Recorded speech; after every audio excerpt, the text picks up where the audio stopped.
Welcome to another instalment in the 7-string Headless Multiscale electric guitar, and today I'm going to be spraying the body in a shell pink and pressing in the frets.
One thing that I've been taught to do, cutting the frets is a shearing process.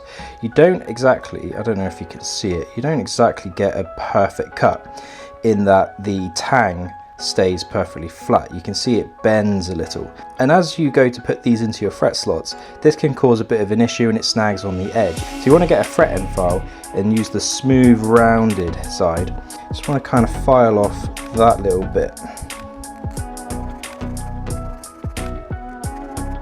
So when you go to look at it again on the underside, you haven't got a bent end of that tang, and it's not been it's been filed back to be a nice smooth edge.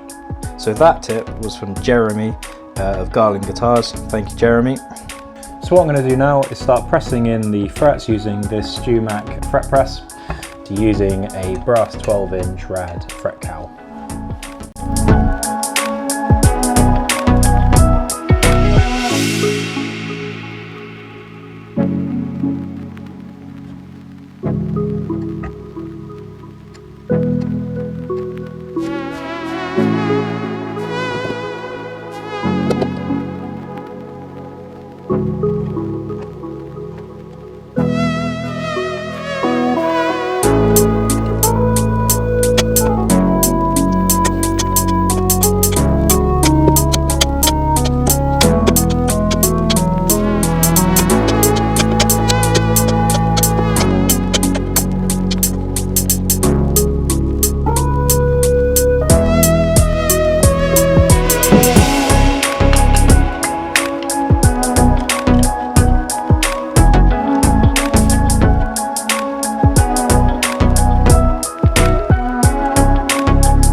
Thank you for watching this video. If you enjoyed it, please like, subscribe and comment down below. It will be a little while to the next video for the assembly, and the reason for that is because I've sprayed the body in nitro, and in the meantime I'm going to start another project working with Granger guitar parts with the headless tuners, so stay tuned for that.